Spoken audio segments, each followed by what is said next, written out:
ગીર સોમનાથમાં આવેલ પ્રથમ જ્યોતિર્લિંગ સોમનાથ મહાદેવ મંદિરમાં શ્રાવણ માસના તૃતીય સોમવારે ભક્તિનો માહોલ જામ્યો હતો।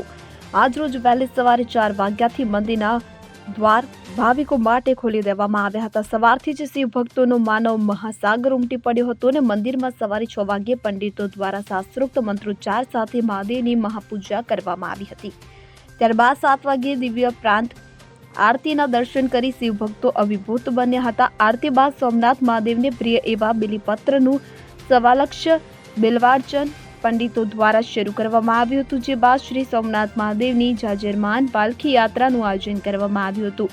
ત્યારે મંદિર ટ્રસ્ટના જનરલ મેનેજર વિજયસિંહ ચાવડા, અજય દુબે સહિતના અધિકારીઓ સપરિવાર ભગવાન સોમનાથ મહાદેવની પાલખી પૂજામાં સામેલ થયા હતા। આજરોજ મંદિર પરિસરમાં ઓમ નમઃ શિવાય અને હર હર મહાદેવના નાદથી શિવાલય ગુંજી ઉઠ્યું હતું। ત્યારે પાલખી યાત્રામાં શ્રી સોમનાથ મહાદેવના પ્રતિક શિવલિંગને ચંદનથી લેપિત કરી ગુલાબ, કમળ, બિલ્વપત્ર સહિતના પુષ્પહારોથી સુશોભિત કરવામાં આવ્યા। ટ્રસ્ટના જનરલ મેનેજર શ્રી વિજયસિંહ ચાવડા સાહેબે સજોડે ટ્રસ્ટ પરિવાર સહિત પાલખી પૂજન કર્યું હતું। તો મંદિરમાં પ્રદક્ષિણા માટે નીકળેલી પાલખી યાત્રા હર હર મહાદેવ અને જય સોમનાથના ઉલ્લાસભેર નાદ સાથે મંદિર પરિસરમાં ફરી આ પાવન પ્રસંગે શ્રી સોમનાથ ટ્રસ્ટ પરિવાર અને મોટી સંખ્યામાં ઉપસ્થિત દર્શનાર્થીઓ ભાવિ ભક્તો ભક્તિભાવથી જોડાયા હતા।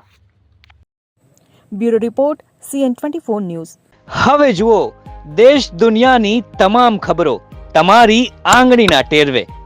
ઉઠાવો મોબાઈલ અને Google Play Store પરથી ડાઉનલોડ કરો અમારી CN24 ન્યૂઝ મોબાઈલ એપ।